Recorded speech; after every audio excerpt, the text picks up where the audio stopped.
Stop wasting $200 on a pickleball paddle. Today, I put the Neonic Flow Swift to the test, a paddle under $150 to see how it performs. We'll look at the specs, the control, power, spin, durability, and an on-court review in the rest of this video to see if this paddle should be in your bag.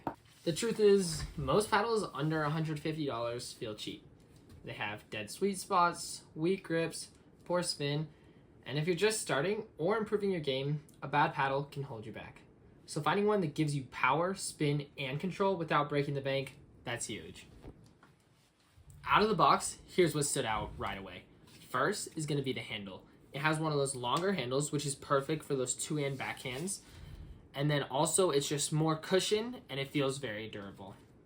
Next is going to be the face. The face of this thing is very textured, which is going to give you much more spin on those slice shots and those top spin drives. And finally, the whole paddle is just like, it feels very durable and premium for what the price suggests. Now let's take a deeper look at this paddle's specs. The length of the paddle is going to be 16.25 inches, which is a little extra reach for those wider shots. The width is between 7.4 and 7.625 inches, which is a nice balance of the control and forgiveness. The surface is going to be a titanium-coated PET, carbon fiber, and fiberglass, which gives you power, spin, and durability all in one. The grip circumference is 4.125 inches, which is a slim grip, perfect for those fast wrist action kitchen battles. The thickness is 16 millimeters, which adds stability and control on every hit. The average weight is 8.1 ounces, which is light enough for those quick hands, but also heavy enough for solid power. Now, for the performance numbers. The swing weight is 114, which tells you how heavy it feels when swinging. It's balanced, not sluggish.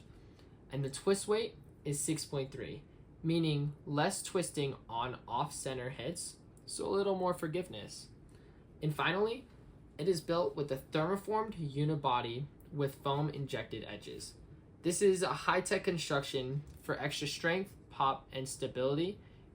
Now that we know what to expect out of this paddle, let's take it on court and really test it out.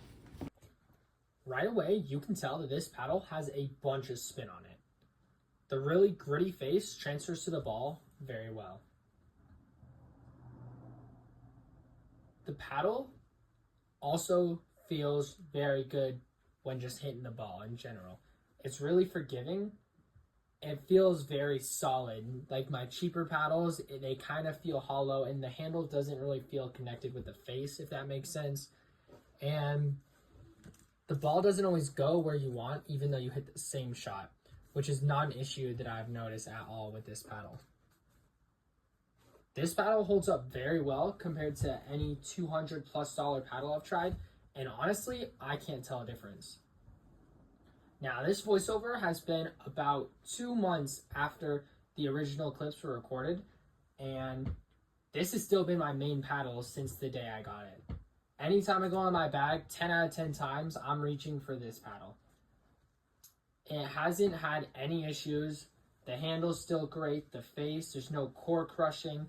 And it still feels very gritty, which is really surprising because most of the nicer paddles I've had lose that face grit kind of quick after enough playtime. And this one, I haven't noticed at all.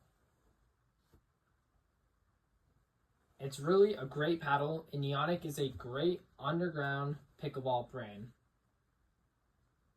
All right, enough of me talking. Let's just watch a couple more of these clips and then summarize everything.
Now it's time to compare to see how it actually holds up against a $200+ paddle.